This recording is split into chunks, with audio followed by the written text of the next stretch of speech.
Welcome back, Breakaway Wealth. I'm your host, Jim Oliver, and with me today, my co-host, Logan Rankin. How are you, Logan? Doing fantastic today, Jim. How are you doing? I'm doing great, and I'm really excited about what we're going to talk about over the next few episodes. And for anybody that hasn't listened to Logan's original episode where we interviewed Logan and what talked about Logan's journey to financial independence and financial freedom, I encourage you to go back and listen to that because it's a great episode, super inspiring and super motivating. And we wanted to have Logan back and go through really some step-by-step actionable items, mindset stuff, and say, how do we really help as many people in the audience that really want to be financially independent and financially free? So Logan, thank you for coming back and doing this series with us. Yeah, I'm excited to get into it. And I think by the third episode, we're going to give you guys away just a ton of information that will help you guys break away and gain more control over your financial well-being.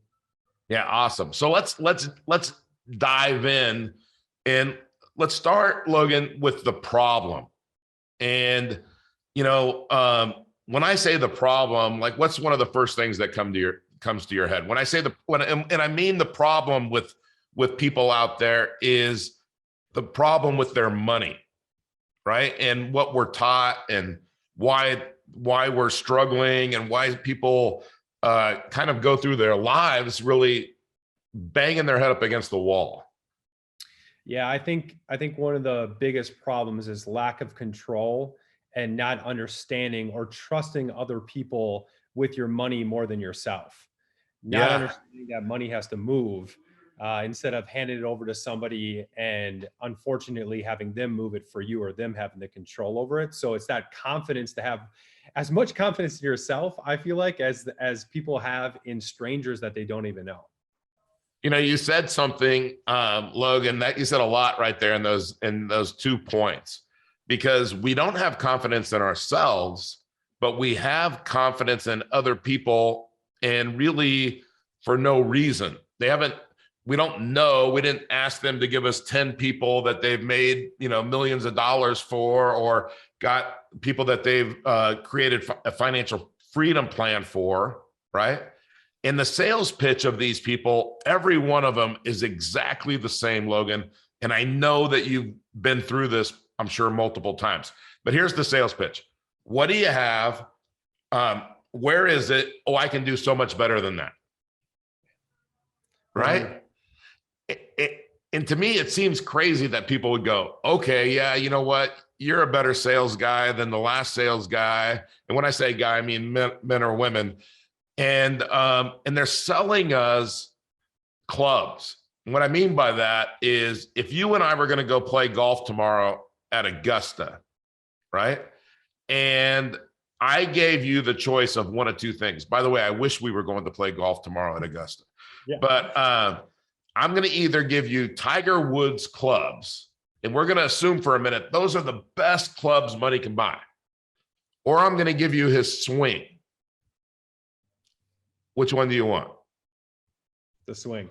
The swing, because I'm pretty sure he could take any club and beat both of us, right? Well, maybe not right now. Okay, maybe I should have used somebody else as an example since he's injured. But, Logan, what you learned and what I've learned is the swing. Okay, but somebody else can't swing the club for you. That just doesn't make any sense in most things in life. And it doesn't make sense in money in your life. I totally agree. And I think that's where we could draw so many different analogies, but probably one of the best, and I know you even were one, the financial advisor, right? We even call them a financial advisor. And you would think that their job would be to advise you, to help you with your money. But how many people do you know, or how many people are listening right now that have a financial advisor and know the same amount from day one to, day on 5 years with them? They're not advising if you're not learning. And I think that therein lies the problem. When you work so hard for your money and you're willing to turn that hard because I think that's not the problem right now. I think a lot of people work really, really hard for their money, but I think a lot of people are not taking the next step and educating themselves to make sure that their money works hard for them. And instead they make choices of taking that money, hand it over to a financial advisor that probably doesn't understand money either, right? They're the middleman, they're the people in between. I would even ask them, it's the questions, because right, you don't need to know everything about money. But I don't understand where in society we thought it was okay to turn our hard-earned money over to a stranger, to a financial advisor, and not ask them simple questions like, hey, I'm giving you my money because I want to be retired. I want to be financially free. Are you? Right. When do you want to be financially free? What is your net worth? All these things that you're advising me on, are you doing that too? And we don't ask those questions. We just don't know what to do with the money. And we somehow believe, because society has told us that financial advisor does. So we just hand that all over, and then we leave more confused than when we got there. Like that's not advising. No, but you know what? Logan, you hit on something. They want us confused, because if we're confused and we don't know what questions to ask, then guess what? We can't question them. Right. But if you think about it, how many people do you know, and a lot of business owners fall into this, is you tell them something with real estate or something, you give them an idea and they say, let me check with my CPA on that. You're right. Or I would have to run this by my CPA. And I always ask them the same question, Logan, that you just asked. Is your CPA wealthy? Yeah. And they say, well, I think he does okay. And so, okay, great. Then if you're going to take your advice from him, then you're going to do okay as well. Maybe. Is that what you're trying to do, is do okay? And when we have the confidence through preparation, right? If you think about it, education is preparation, right? And the only way to educate yourself is to take action and start to learn something. Call people. I mean, be a pain in the, remember the kid that always would raise their hand and everybody around would go, oh, is that another question? Are you going to ask another question? Guess what? That kid learned everything they needed to learn. The kid over there twiddling his thumbs and said, I already knew that answer. No, they don't. Right. And that confidence is a skill set, right? You're confident. If I said, hey, you know what, somebody has what somebody might think is a big deal. Let's say it's $50 million real estate deal. Maybe 7 years ago, you'd say, I have no idea how to take that down, right? I have no idea how to get that deal from soup to nuts. Okay. But now you'd go, oh, no problem. I got that deal. In fact, people probably come to you, Logan, and say, Logan, I've got this great deal. Do you want to work with me on it? And you say, well, tell me about it. Right. And if it's worth your time, then you do it. And guess what? You're teaching them. They're getting the education. It's a win-win. But the financial advisor doesn't do that. Right. It's a win for them. No matter what. It's a win for them no matter what. And that's what really irks me, Jim, is because, have we all heard this? Don't worry, there's going to be ups and there's going to be downs. I can't get this replays in my mind over and over because my parents told me this, society told me this. And certainly I've sat down with financial advisors that have said this too. You're going to have the downs. So just ride it out. Keep your money with me.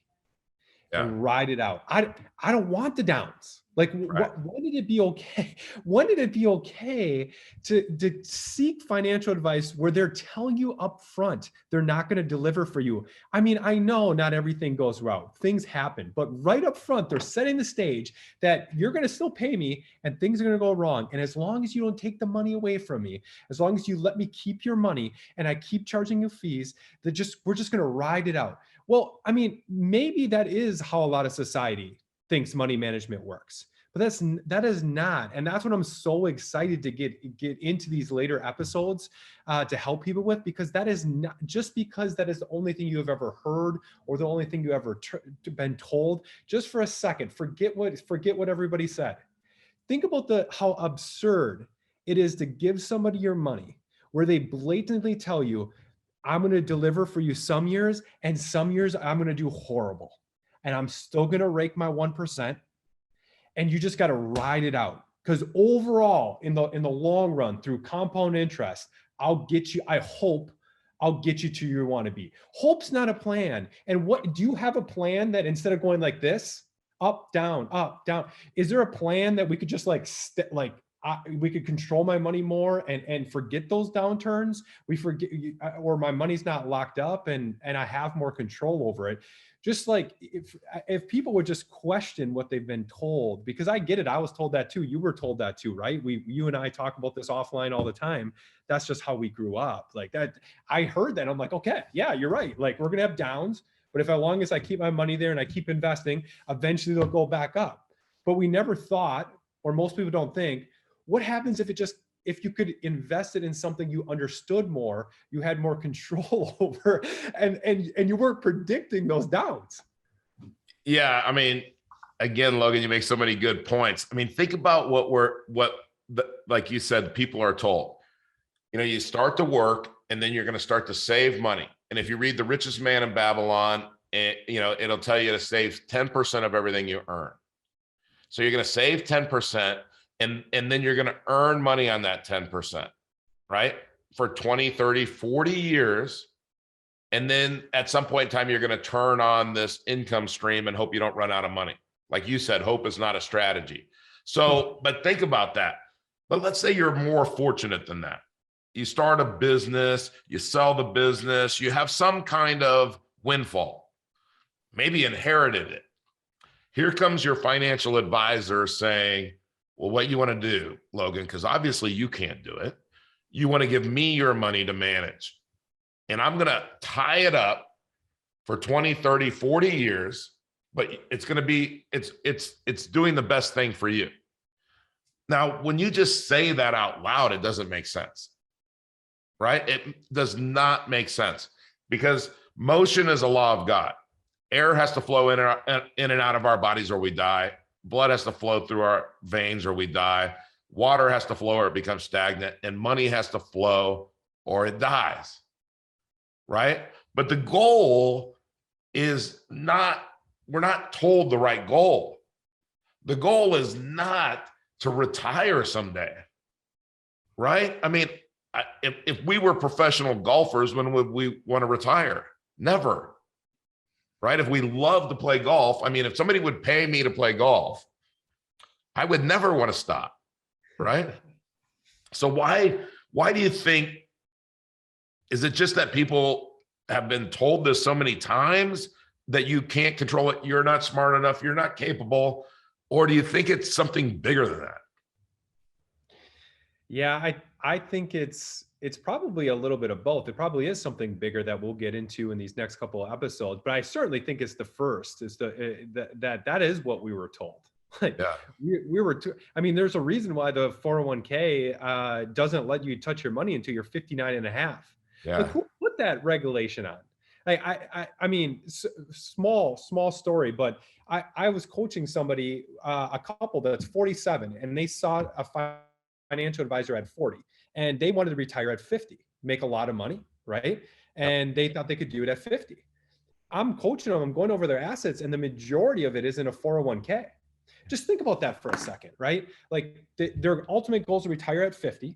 They started seeing the financial advisor at 40. They're 47 now. Everything's tied up. Almost everything is tied up in a 401k. And I mean, they can't access it for another 9.5. It doesn't even align. And that's like, we'll get into that stuff later, but they'll, you know, this isn't about like, there is good financial advisors out there that actually do advise, right? And there is other good investments. But I think the point that we're trying to say is, and when we talk about, you know, you needed to survive for things to flow. Same thing with your money. For you to be able to thrive with your money, it needs to move, and it should move through you. And you should have an understanding if you're going to let it move through something else. So I too let my money move through a 401k, but I didn't understand it, right? I didn't understand when I put it in there. And when I did understand that my hard-earned money was flowing through a 401k, and that investment would not let it flow back to me without significant penalty until I was 59 and a half. That pissed me off because it is your money. And we're talking about taking control of your money here. And there's a lot of ways to be able to do it back to answering your question, Jim, that we just don't teach. And instead we put tools in front of people to try to make it easier. And, that lies the problem. Because I again, back to what we talked about in the beginning is people work so hard. I get it. You get, it's hard to get out of the rat race. You work so hard for your money, but then you don't know what to do with it because you never were taught in school.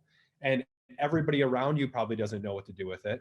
And it's hard to think, to find a way to put that money to work in a way that's not, that you still retain control of it. And obviously that's the purpose of you and I wanted to, do a few episodes to help people, and maybe they can watch this and equip themselves with a few things that they weren't taught so that money can continue to flow through them, not through the banks, not through a 401k, and maybe not even through a financial advisor.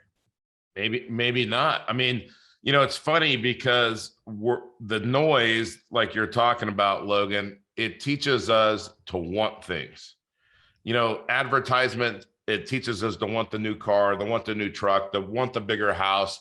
All of these reality TV shows teach us to want to have the bigger lifestyle, the bigger boat, and all of that. And it doesn't say, hey, all of those are liabilities, right? It just says you should want those, you should desire those.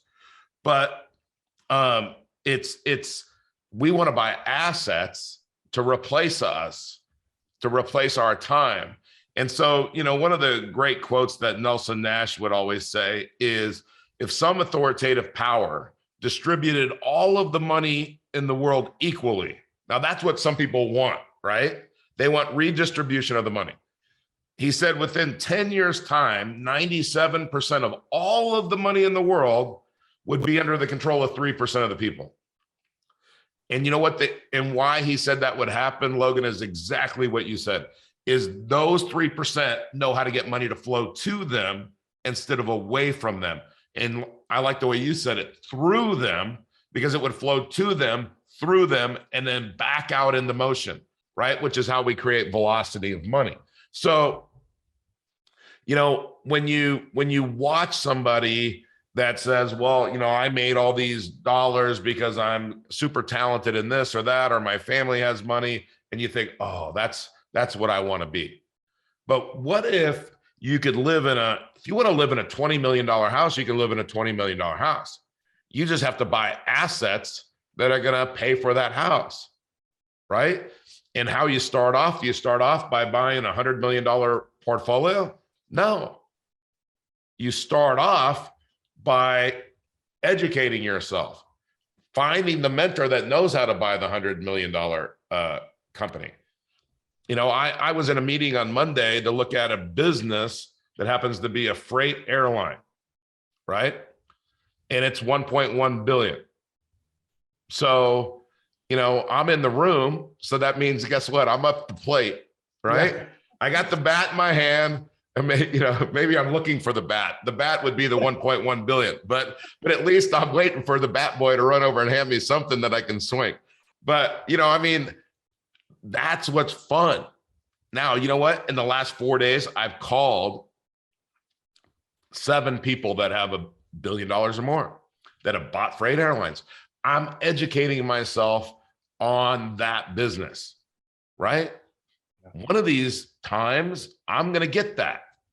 And so I love, by the way, one of the things I love about what you guys do is you're not just telling people, hey, you should do this. You're coaching them. We do the same thing at Create Tailwind with just mindset and infinite banking. And you do the same thing with mindset and real estate and infinite banking. I mean, you're showing people, here's what we're doing and here's how we can help you. I mean, Tony Robbins says it really well. If you want something, find somebody that has what you want and do what they did. Okay, that's how you read and learn that, right? And maybe reach out to them and see if they'll help you. Yeah, exactly. And I think that's key. And if you and I do our jobs right, and teach, eventually, like I always say, as I'm coaching, eventually, unlike maybe some of the financial advisors, you won't become dependent on me. If I do my job right, you won't need me eventually. And Right. our conversations will be a lot of fun and we'll help each other. But like the best sign of a coach is, you know, you can coach someone to understand these concepts and eventually be able to do it on their own. And I think everybody does need, you don't need to understand everything necessarily about money, but you need to understand enough to be dangerous, and certainly enough to make sure that that money moves back to you and through you so that you can take advantage of all your hard work. Like that's the thing that is so frustrating, and you know, why I'll continue to coach and educate people, because I feel like a lot of people are getting taken advantage. I feel like I was taken advantage, and it all starts with not understanding money and how it works and how it should work. And I think everybody should have that opportunity to take it in their own hands. Yeah. And, you know, you said, and again, how it flows, right? Because you understand how money flows. You know, something that we talked about at a breakfast meeting a few weeks ago, and I think that it was the right timing. You said it. We were talking about how when you run real estate, or you have a business or whatever, you're a business owner.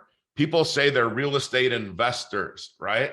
And you know what I think they say that is because they still can't get this thing out of their head that we're supposed to be investors. Yeah. Right. And we're not supposed to be in control, because an investor isn't in control. Somebody else is. Talk about that. You said some great things on how you look at real estate and being in business. Yeah, I think, I mean, two things on those points, because I mean, I love real estate. I mean, I'm getting close to $150 million portfolio in real estate, so I better like it. But what I like more is business. And the only reason I have almost $150 million portfolio in real estate is because I understand how to operate real estate. And real estate itself, especially the real estate that I buy, it isn't, most people look at them as properties. And, you know, but if you buy something that's 5 units or more, you know, I like to be around 100 units. That's a business that you're buying. I own a lot of businesses. People think I own a lot of properties. And that's what I was sharing with you. That's where I think people get confused in real estate. You own a business. Money passes into your business and comes from your business. That's all it is. And the better you can sharpen your skills, you don't need to know anything, but the better you can sharpen your skills and figure out, how do I increase the income of my business, right? Through rents, through internet, through pet fees, through whatever that also enhances the experience for the resident. And how do I minimize expenses, right? And how do I'm going to spend some money, I'm going to invest some money in my business by rehabbing a unit and taking it from all carpet to all luxury vinyl plank, from taking it from not painted to painted in a modern gray, from white appliances to stainless steel appliances. And let's say you spend $5,000 on that unit, but if you can increase that unit by $150 a month, that's $1,800 a year, and 1,800 divided by 5,000 is a 36% return on your money, right? Just by understanding that right there in that one small example of that unit, that is what I'm talking about with moving money that people don't understand. I took my own money and I put it into my business, i.e. the apartment. Then that money it invested in the business, produced $150 more, $1,800 more in a year. That $1,800 flowed back to me. Now, what do I do with the $1,800? And here's the key. Once that shit moves back to you, it's hot potato time. I don't want that. I let it stack and I invest it again. Like, and see, it's an easy concept. And obviously I don't want to get into more of what we're going to get into in these future episodes, but at the end of the day, you want to keep that money. That's what a lot of people, I want to make sure people understand that in this episode. That's what we mean by moving money. I invested that $5,000 in business, $1,800 came back. Every year that money creeps up, I can't keep it here. I can't keep it, not even with me. It has to move through me back into something else. Returns goes back over and over and over again. Where I think, and by the way, today, so like, this is something we'll absolutely talk about in the next episode. It paid me that month They didn't pay me when I was 59 and a half, right? Right. Like I think people have to understand that's velocity of money, right? That's a quick example of velocity of money, and velocity of money pays you now. Screw compound interest, screw keeping your money into a vehicle you would never see. So I ask this all the time to people I coach. So how much money did your 401k make last year? First of all, almost nobody knows, and they don't even know what it's invested in, and they don't know the fees. And then they'll say something like, oh, last year's pretty good last year, like 17%. I said, no. How much money did you get from your 401k? And they're like, well, 17%. No, I said, how much money? And they'll grab their phones, right? And, they'll look and they'll be like, oh, like $8,200. I said, where is it? And that's another blank stare, because it's not in your checking account and you can't move that $8,200 back into another. It's stuck there. Another thing, Logan, that I like to ask people that you could add to that is, now, how much of that is yours and how much of it is the government's? Yeah. Because you know what? The only answer they can give you is, I don't know, because the government won't tell me. Well, wait a minute. Like, if you and I were going to go into business and I said, look, okay, we're going to both own the business. And you said, well, how much do I own? Well, don't worry. I'll tell you that later, Logan. Don't worry. But I mean, you'd think, well, I don't want to be in business with Jim, right? Now, you're partners in a 401k with the government. And guess who has all the control? The government. Yeah. Guess who's going to make sure that they get their money? But I think the ultimate thing that I see where people control money is banks. Right? Everybody holds money in a commercial bank. In fact, most people, their money is deposited there automatically. So before they even wake up the next morning, the bank has already put that money in motion, like you said. Okay. Now, by the way, a bank is a business. Okay. So I'm saying they're doing what businesses should do. They take your money, which is a liability to them. It's not moving. So money not moving is a liability, right? What do? They put it in motion, just like Logan said, and they loan it to a borrower who then has to pay them interest. And then they're going to pay the depositor the smallest amount of interest that they can earn. But in 2016, because you also said something else that people have to understand. In 2016, Bank of America paid their depositors 0.2%. According to their Bauer Financial annual report. They, on average, charge their borrowers 5.2%. Now, here's the problem. So many people, Logan, say, well, the bank made 5% more than me, no big deal.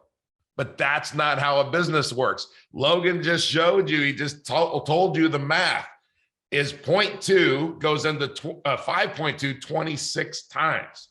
That means their profit margin is 2,600%. Yeah. And then something else that you said, when they make that payment, what do they do with it? They loan it out again as fast as they can. Yeah. Right now, we can buy assets and have that real estate cash flow. We can run it through our own banking system and do the same thing. And I'm really excited to get into infinite banking and real estate, owning a real estate business, okay? Because your infinite banking system is a business. It's a banking business. Real estate is a business. It's a business of a lot of things, community, but it's a cash flow business. Because if you're in business, what's number one? Cash flow. Cash flow. How do we manage cash flow? Finance. I mean, it's simple, but not easy, right? Yeah. I think Einstein, I can never find that. Einstein said simplicity is elusive. But you know this, Logan, and I know this, is if you understand something well enough, you can explain it to a fifth grader. Yeah. And if you can't, then you don't know it well enough. Yeah. So, audience, our goal over these next few episodes are to teach you to take control. And everything that we just said, we learned. Nobody came down from heaven and handed Logan Rankin the cure to cancer, the cure to financial independence. Okay. He learned it. Is it there? Yes. So we're going to help you get on that track. And Logan, getting on that track and thinking about that, if you're sitting in the audience and you don't know what you know today, what's the one thing that you're going to do between now and next week when the next episode comes out? What's one thing that you can do to start your journey now? Yeah, I think the one thing that we can, and you and I both have learned so much this way, is grab a book and read it. Like Yeah. if you really want this, instead of, the Netflix and chill nights, it's the read and build nights. Yeah. So, I mean, that's honestly how I did it. I didn't have anybody around me that understood money, and you don't need that either. Like, you're in the information age. If you suck at reading or you don't want to read, I read a book a week and I'm a slow reader. But grab a book, grab a podcast, and just start educating yourself. But don't just read it or don't just listen to the podcast. The only other thing I want to say about this is you got to write your 3 biggest takeaways, right? I used to write my 3 biggest takeaways, and then I'd always also write a question or something that confused me. So that's a secret. Like, I still remember reading about, I didn't understand. I read that you couldn't get your money back from a 401k until you're 59 and a half. I did not believe it. It confused me. Like that. I wrote it down. I remember writing this down because this is what I do after I read a book. My 3 biggest takeaways, just in case I didn't retain anything, I can look back, and then one confusing or one question mark. I remember writing, can you really not get your own money back that you invested? And then dig into it, right? Because you don't need to comprehend everything that you read from a book. I mean, if there's something that's confusing or you have a question, write it down. And I think you alluded to this.